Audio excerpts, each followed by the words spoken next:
bersamamu.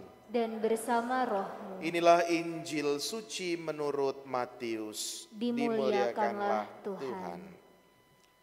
Sekali peristiwa Yesus mengajar orang banyak. Hal kerajaan surga itu seumpama harta yang terpendam di ladang, yang ditemukan orang lalu dipendamnya lagi. Karena sukacitanya, pergilah ia menjual seluruh miliknya lalu membeli ladang itu.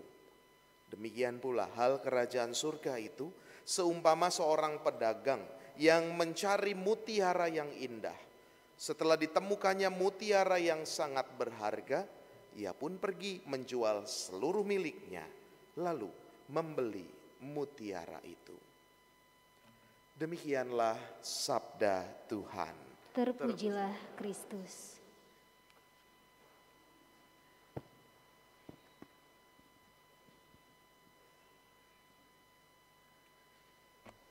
Saudari-saudaraku yang terkasih, kalau kita merenungkan firman Tuhan yang kita dengarkan pada sore hari ini, ketika saya merenung-renung, saya jadi teringat-ingat dan kembali flashback pengalaman saya. Ketika saya di sini, salah satu hobi saya adalah belusuan, ya. Tapi bukan seperti Presiden Jokowi atau siapa para pejabat belusuan ke kampung-kampung, lihat masyarakat, ya. Walaupun belusuan ke umat juga, tapi kadangkala saya di sini itu belusuan cari bakso dan mie ayam, ya. Jadi saya ya lumayan tahulah ya bakso dan mie ayam yang enak di sekitaran paroki sini. Walaupun pilihannya tidak banyak, tapi ya saya ada tahulah Jalan Raya Pasar Minggu, ke arah Pejaten, ke arah Kemang, ya, ke arah mana Depok juga, ya 1-2 saya tahu. Ya. Belusuan saya seperti itu, maka nggak heran lah kalau pipi saya itu kayak bakso, ya.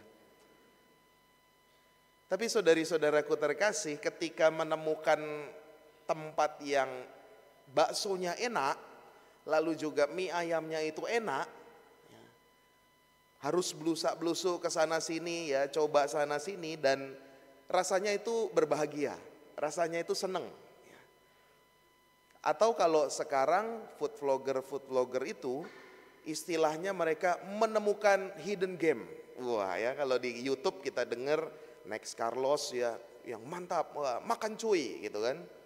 Itu kalau nemu makanan yang tersembunyi, enak, nggak banyak dikunjungi orang, dia selalu katakan, wah ini hidden games nih, nggak ada obat nih, hidden games, ya.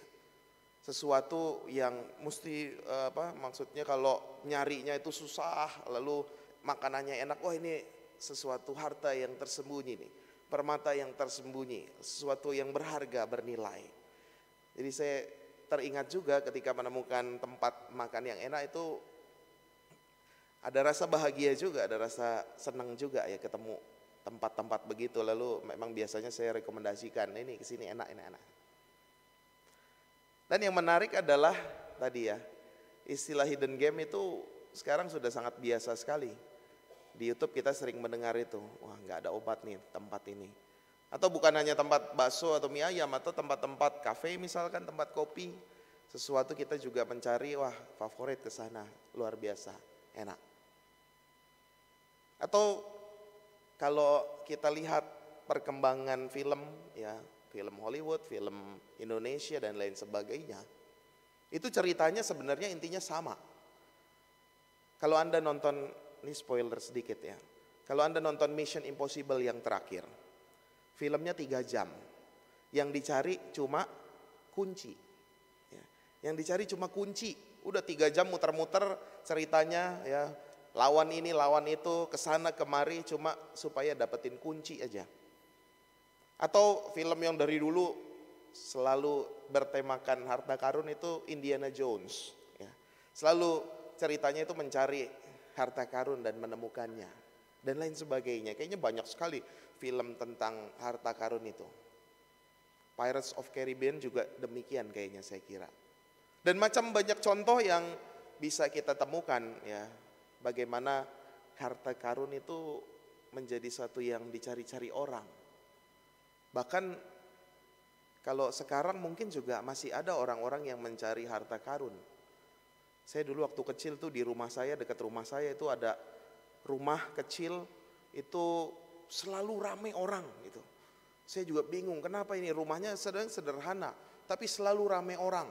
Lalu isu yang beredar adalah di sana ada pencari hartanya Bung Karno. Wah, katanya ada koin emas, ada macam-macam. Wah, itu mungkin sampai sekarang masih ada juga.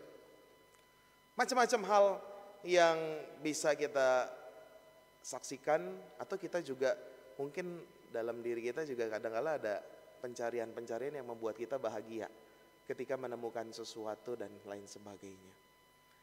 Saudari-saudara, saya memberikan gambaran itu semua tentang belusuan kanan kiri, cari bakso, lalu film Mission Impossible, Indiana Jones, atau food vlogger yang menemukan tempat makan, tempat kafe, kopi yang enak, disebut hidden game, hidden game. Itu menjadi sesuatu yang bisa kita renungkan juga pada sore hari ini ketika mendengar bacaan Injil. Saudari-saudara, bacaan-bacaan Injil minggu-minggu kemarin itu berbicara tentang kerajaan surga, kerajaan Allah.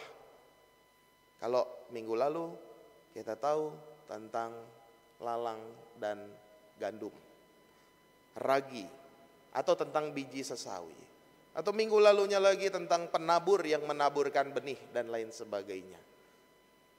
Dan kita diberikan kekuatan bahwa dalam hidup kita kerajaan Allah itu sungguh dahsyat, sungguh luar biasa. Seperti biji sesawi yang kecil tumbuh besar, burung-burung bernaung di sana. Seperti ragi yang sedikit tapi bisa mengembangkan dan lain sebagainya. Benih yang baik yang bisa berbuah 100 kali lipat, 60 kali lipat, 30 kali lipat. Kita diberikan gambaran perumpamaan oleh Yesus betapa dahsyatnya kerajaan surga. Hari ini juga demikian, tetapi perspektifnya agak sedikit berbeda. Hari ini kita mendengarkan perumpamaan tentang pekerja di ladang dan seorang pedagang. Dua pribadi ini bisa jadi membawa kita untuk tadi dalam pengantar saya katakan mempersiapkan diri menerima sesuatu yang berharga. Saudari-saudara, dikatakan pekerja ladang itu ketika mencangkul, ketika menggarap ladang, dia menemukan harta karun. Lalu ditimbunnya lagi, lalu pulang menjual seluruh miliknya untuk membeli ladang itu. Kalau direnung-renungkan, saya membayangkan, kontemplasi, imajinasikan. Pekerja pada zaman itu ada di ayat lain mengatakan upahnya 1 dinar sehari. Lalu saya bertanya-tanya, menjual seluruh miliknya. Kira-kira apa yang dimiliki oleh pekerja ladang itu? Dia juga nggak punya ladang itu, dia dipekerjakan di situ. Dia menjual seluruh miliknya, mungkin nggak punya apa-apa juga dia. Mungkin aja cuma peralatan kebun, peralatan ladang, mungkin juga hasil ladang sedikit yang dia dapatkan. Mungkin tabungannya nggak terlalu banyak. Tapi dia berani pulang menjual seluruh miliknya itu yang nggak seberapa untuk berusaha membeli ladang itu. Itu dari pekerja ladang. Berbanding terbalik dengan pedagang atau saudagar. Pada zaman Yesus, pedagang saudagar itu kayanya luar biasa. Semua mungkin dia miliki. Harta semua mungkin dia miliki. Tapi ketika dia menemukan mutiara yang indah, sama juga. Dia pulang, dia menjual seluruh miliknya, lalu membeli mutiara yang indah itu untuk dia miliki. Dua pribadi yang berbeda, yang satu mungkin sederhana sekali, yang satu saudagar kaya raya sekali, dan yang dilakukan sama. Jadi kalau kita merenungkan kerajaan Allah yang dahsyat, yang luar biasa, hari ini kita diajak untuk melihat dua pribadi ini. Dalam artian proses perjuangan mereka untuk senantiasa mencari harta yang terpendam, mutiara yang indah itu. Berani, mereka berani. Enggak lembek mereka. Mereka tegas dengan pilihannya. Mereka yakin akan bersuka cita ketika mendapatkan ladang itu, ketika mendapatkan mutiara itu. Ini yang kadangkala kita ini orang-orang Katolik itu terlalu lembek. Terlalu lembek kadangkala saya katakan. Artinya apa? Terlalu permisif. Terlalu gampang jatuh pada permakluman diri sendiri. Kemarin saya ada seminar 700 orang muda Katolik. Saya katakan di atas mimbar. Saya bilang, kamu orang-orang Katolik, anak-anak muda, kamu Katolik, kamu cari pasangan yang Katolik. Gak ada itu yang lain. Saya kira baru saya yang bicara demikian keras. Ya. Karena apa? Kadang-kadang kita lembek juga soal iman, soal kerajaan Allah, soal kerajaan surga yang kita sudah perjuangkan, kadang-kadang kita lembek juga. Gak apa-apa Romo, udah cinta ini. Gak apa-apa beda agama lah Romo, kan ada dispensasi, ada izin gitu. Romo gak apa-apa beda gereja, Romo Yesusnya sama gitu kan. Lah kalau Yesusnya sama, kenapa dia yang gak kita? Saya balikin gitu lagi. Kadang-kala kita terlalu lembek, itu yang mendasar soal iman, ya kan? Itu yang mendasar menjadi fundamental keyakinan kita yang kita sudah perjuangkan, tiba-tiba mudah saja untuk dalam tanda kutip digadaikan. Perjuangannya jadi lembek, gak disiplin dengan diri sendiri dalam hal rohani. Itu yang besar. Yang sederhana, lebih sederhana lagi, misalkan enggak usah bicara soal iman deh Romo, soal perbuatan. Misalkan ya, belakangan baru-baru ini marak lagi ya tragedi korupsi misalkan. Ya di kantor begitu Romo, jadi saya ya ikut aja. Berarti kan juga lembek juga. Padahal tahu itu salah, tapi lembek juga perjuangan imannya. Perjuangan moralnya dan perbuatannya jadi lembek juga, ikutan juga. Atau belakangan banyak ya terungkap sindikat mafia perdagangan organ tubuh ya, dikirim ke Vietnam. Kadang-kala itu juga, oh ya biasa aja, kita maklum saja. Oh ya memang begitu gitu. Dan kita sekarang kadang-kadang anak-anak muda itu juga terucap juga, wah supaya bisa beli iPhone 14 jual ginjal deh gitu kan. Itu dengan mudahnya dibicarakan. Padahal itu menyalahi martabat manusia. Walaupun cuma bercanda ya, tapi masuk ke dalam pikiran, masuk ke dalam diri. Atau anak-anak ya Romo capek nih kemarin weekend habis jalan-jalan, besok ujian Romo. Besok ya lihat besok lah gimana, lihat temen lah atau gimana lah, nyontek aja Romo gak apa-apa. Nah kadang-kala perbuatan-perbuatannya juga menjadi lembek, menjadi tidak ada perjuangannya. Tidak disiplin dengan diri sendiri. Atau bukan bicara soal perbuatan deh. Ya, yang paling sederhana lagi, misalkan ini contoh, tidak bermaksud menyebut siapapun. Misalkan beberapa bulan yang lalu ada fenomena.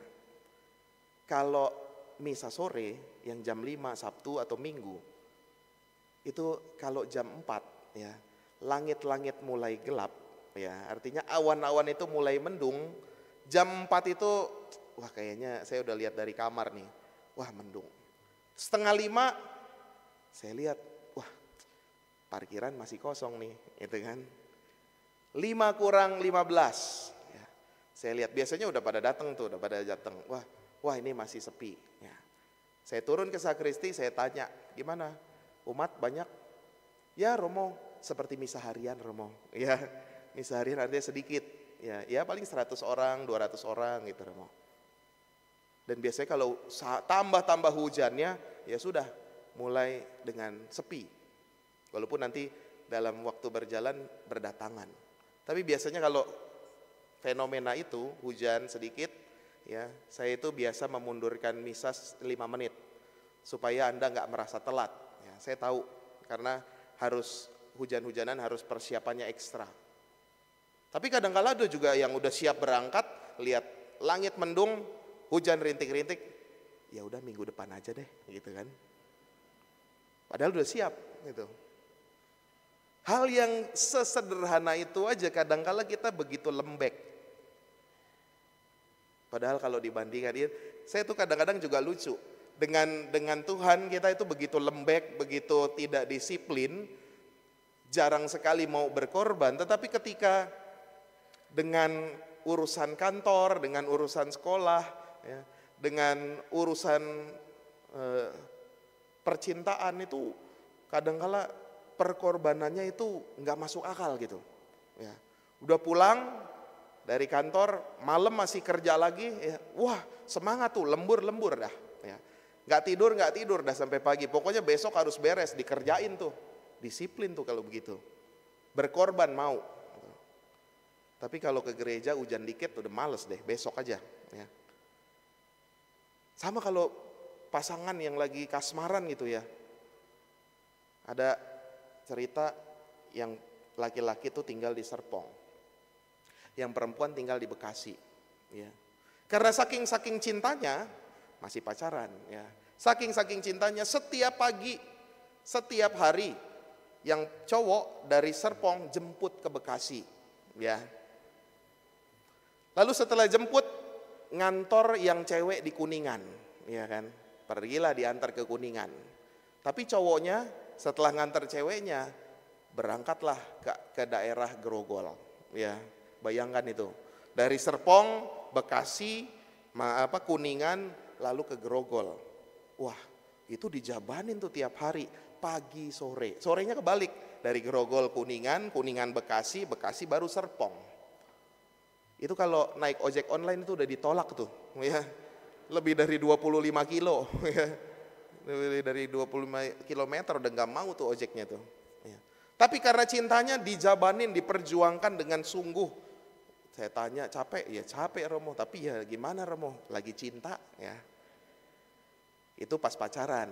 Pas udah menikah, ya udah deh janjian di Manggarai aja, naik KRL aja gitu kan. Ya.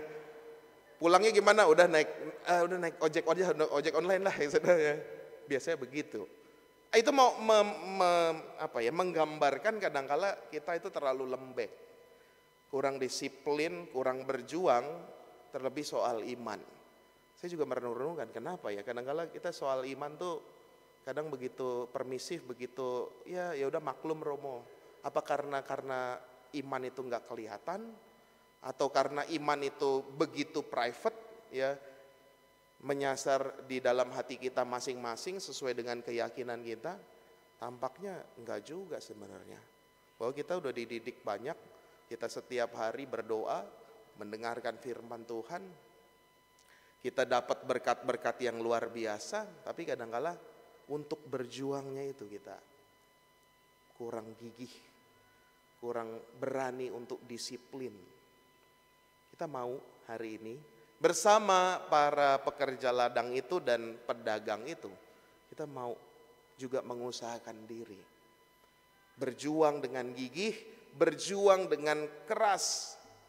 Sampai titik darah penghabisan kita membela iman, kita mau meraih kerajaan surga. Saudara-saudara kita diajak untuk itu. Dan kadang-kala kita ada berkat juga. Misalkan apa? Dalam bacaan pertama, Salomo itu ditanya sama Tuhan Allah, kamu mau apa? Salomo bilang hikmat kebijaksanaan. Dan pada saat itu juga dikasih. Maka dalam setiap perjuangan kita ada momen-momen juga di mana ketika kita minta sama Tuhan, itu kayaknya mudah sekali dikasih. Itu kayaknya gampang sekali dikasih langsung pada saat itu juga. Tapi ingat, kita juga ada sisi banyak. Kita harus berjuang, kita harus disiplin, jangan lembek, kita harus gigih juga untuk meraih kerajaan surga, mempertahankan iman kita. Kita hening sejenak, bersyukur kepada Tuhan atas segala kekuatan dan rahmat.